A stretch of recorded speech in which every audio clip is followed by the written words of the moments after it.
What's up, guys? Welcome to Oklahoma ASA Shot of the Week. We are here with Ryan Thomason from G2 Outdoor Shooting Academy, and Ryan has got an epic course set up this weekend. It's got all types of challenges. I'll let him tell you a little bit about what you can expect if you're going to come out tomorrow. Yeah, so it has light to dark, dark to dark. We've got over canyons, over creeks. There are some open shots. It's going to be out in the wind. It was kind of windy today. Pretty windy. It was very really windy. Very windy. Later in the day, it got windy. So there's only 5 targets in the open. So there's about 15 to 20 mile an hour wind. But tomorrow, it's only supposed to be about 6 miles an hour, and there's no rain. So Sunday is actually going to be the better day to shoot. But besides that, we had a lot of dark lanes. There was a lot of challenging, very technical, and not necessarily super deep, but it was very technical. Definitely. Ryan is actually just coming off of a third place finish at the London, Kentucky ASA shoot. And how would you compare this course that you set up today to your course you shot in London? It's definitely similar in a lot of ways. London was probably a lot deeper, but this definitely has a lot darker targets. A lot darker. Of course, London's always dark, but some of these are black. Oh yeah. So let's take a peek at what we're about to shoot. He's got a challenge for us. We got a turkey. Yep. All the way back here. Check this lane out. So Ryan, as an open pro right here, what are you looking at while judging this? Yeah, so on a target like this, that's obviously it's far, but it's in the shade. So one thing as a judger you learn is that I've learned that typically targets look farther when they're in the dark. So that's something you have to take into account. But this target it's on the south end of a pond. So you've got to shoot over part of this little tank dam, and then you got to shoot over to the other one. So you can't see how much ground is in between both tank dams. So for me, going to work the ground as far as I can work it, okay, and then come up a number from there. So like, I am primarily a ground judger, but when people ask me how I judge, I have about 8 different things that I do that culminate into one process. So here I'll use sound, I'll use just what the target looks like with the naked eye, with binoculars. I call throw my 40. I'll throw my 40, kind of see where that lays, and then ultimately just try to make the best shot I can, because on a target like this, it depends on where I'm at in the tournament. Yeah. I have the what I would shoot, and then you have the gotta have it number. Yeah, for sure. If you're trying to get into a shoot down, you gotta have it number is obviously going to be a little bit more aggressive than the not so gotta have it number. So would you find your more aggressive number to be the farther number that you think it is, so you're safe, or would you play it? No, shorter. Yeah, shorter. For sure, shorter. Yeah. So it's funny you talk about the shoot down and things like that. In London, it came down to the final 4 arrows that I would judge it for a certain number, but then I usually run about a half yard or yard less than that, because I knew that was the number I needed to actually 12 the target. Yeah. So, wow. And I got lucky and hit it. So yeah. That's ended on a 14 in the shoot down to get third. That's crazy. Yeah, it was fun. Yeah, it was really cool. That's awesome. Yeah. It's a cool opportunity. It's awesome to get out here and shoot your course and see a course set up through the perspective of an open pro. It's like really mind-boggling to see the different challenges, and then to see what y'all talk about, like ground judging and how it affects with different things, hills, lighting. Light to dark killed me today. Yeah, light to killed dark, me. It's tough, especially if you're not used to shooting from light to dark, or dark to dark, or from dark to light. I know there was one set down here. You're in the woods and you're shooting through low canopy, tight tunnel into an open field. So and there's a hump, so you don't know how much ground is there. So when the ground's taken away, or those kind of challenges present themselves, when I say I have 8 different methods, or I have 8 different tools that I use, so like I might not be able to use my primary 1 and 2 tool that I always use. I might have to call on 6, 7, or 8 to help me come up with a number that's going to generate ultimately a 10. But if I 12 it, then great. Yeah. I know in the amateur classes, if you keep your arrow in the 10 ring, you're going to find success in amateur classes. You go to the pro class, you have to generate 12. So you got to figure out how to do that. So let's get ready to shoot this one. At this turkey, with how it is, it's dark. Obviously, we have the feathers. How do you aim on a target like this whenever you know that it's going to be a dark sight picture?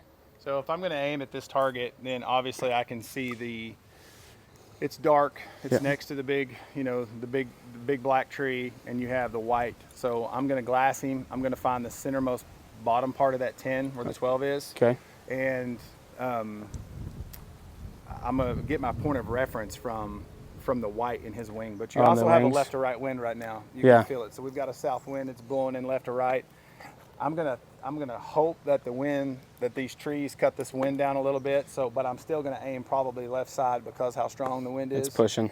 Yep, it's pushing. So if I was gonna judge this thing, I would judge it for about 47 yards is what I would judge it for. And so, you'd aim aggressively at it? yes, I would aim. I feel like 7's a good number. It could be a touch shyer than that, but I would either go 7, no more than 7.5 on the left side. Okay. Is what I would do because I feel like that. Oh, I asked myself what's going to get me a 10 here for sure, and I feel like that's a strong number. Yeah, the turkey always seems to get everyone. Yeah. You know, I don't know what it is about it. It's a hard target. I know I like to find myself aiming off those white feathers, but those white feathers also draw my eyes. Yeah. You know, and I hope I don't do it now on shot of the week. Did you set your sight? I did. Okay. I got it set. Good. Did you range it? Yep. What did it range? It was 45.3, so that would have been 2 yards high. 2 yards. So I would hit high here, right? Yeah, but you'd have been safe. Yeah, I would hit a 10, but that's one of those things that, see, to me in the dark, like I said, he looks farther, so I would run 7. And I set this course. It just has a short memory, I guess. Hey. All right. I'm gonna get out of your way, dude. Let you pound this thing. Let's see if I can do it. Hopefully this wind doesn't push me. 45-yard dark turkey. 1 arrow, no cuts, no laws.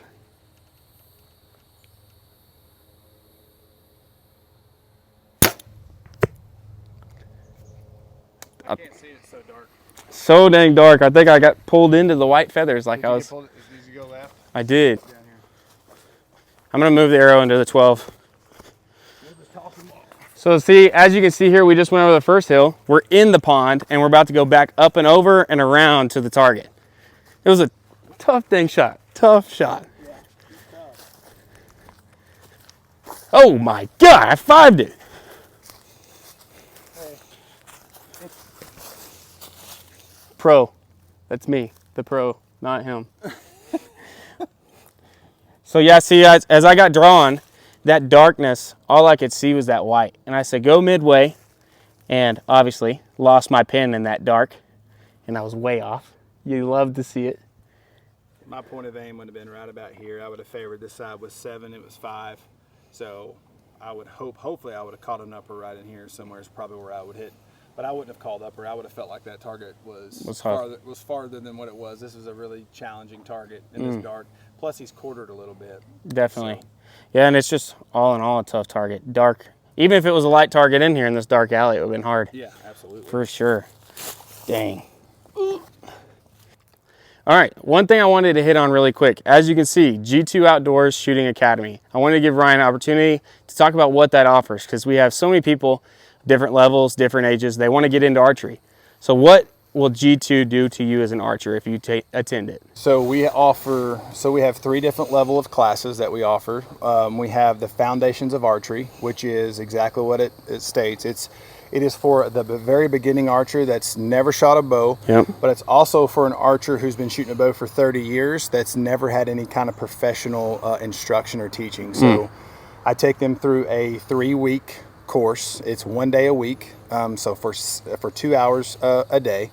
So it's 6 hours of total instruction, and I go from just the basic fundamentals all the way to when you leave the shop that you are going to feel like you have a basic true understanding of the foundations of what you have. We teach what's called the archery trifecta, and it's just a 3-step process on the proper way to shoot a bow. We also have next level intermediate, and we have the master's class. So both of those classes are testing classes. So if you just want to jump up to that class, then I would require you to shoot a test. So it's just to see where that person is, because you can tell really quick where someone is.